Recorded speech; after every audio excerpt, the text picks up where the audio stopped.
Next up on WTV, a board meeting preview, dual credit night, and today's sports. WTV's Daily Update starts now.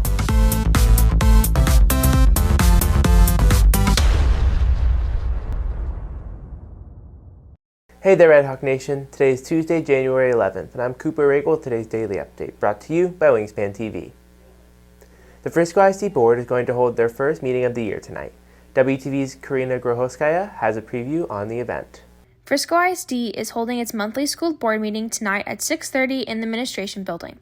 On the agenda, the board is expected to discuss the renovation and expansion of the CTE Center, which is projected to begin in early May. Also on the agenda, the board will be reviewing and acting on a resolution regarding pay for Lone Star High School employees during the school's emergency closure. Finally, the board will discuss the renewal of the District of Innovation Plan.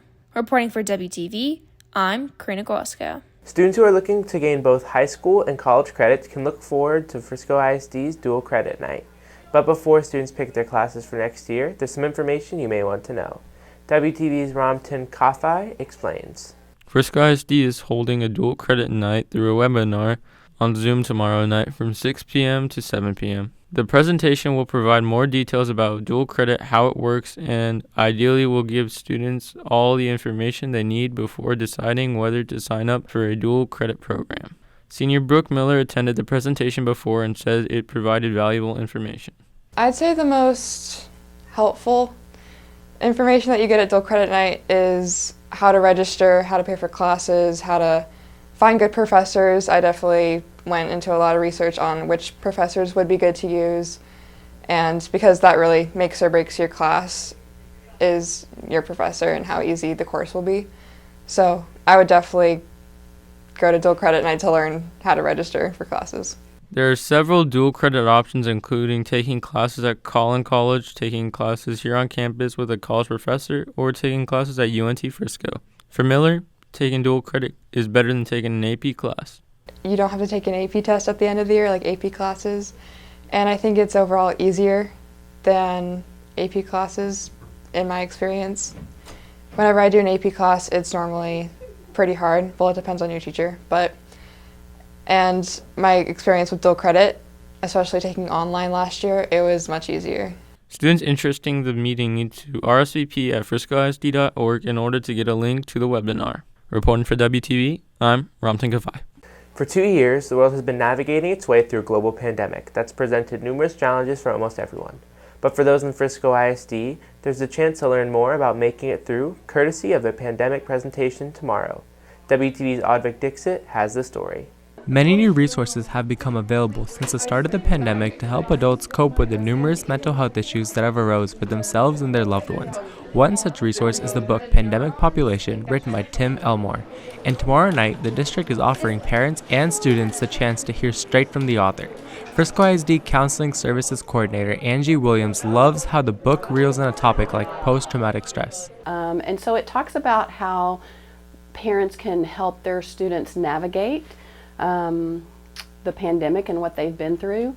It talks a lot about looking at previous generations and pandemics that they experienced and how they not only survived that but thrived through it.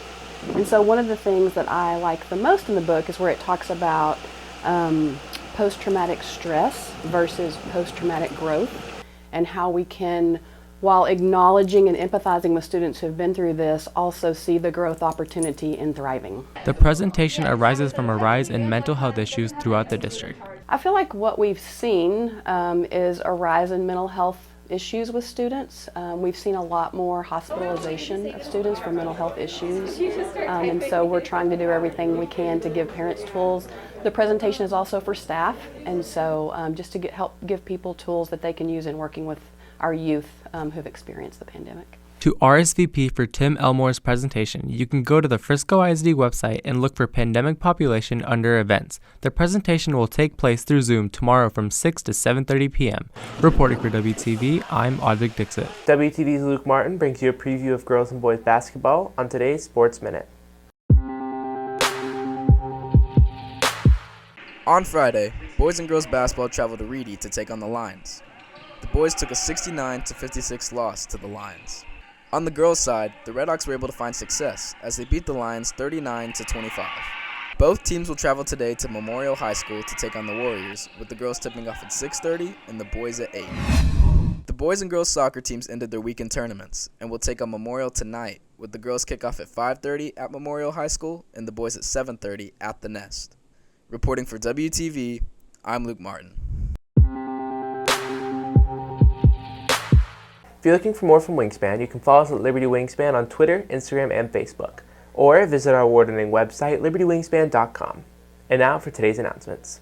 All students, please check your yearbook portrait in the seating area near the stairwell to make sure it has the right name and spelling. If you find a mistake, fill out the Google form via the posted QR code or email breenk@friscoisd.org. The deadline for changes is January 21st. That's it for today's daily update. This is Cooper Ragle for Wingspan TV.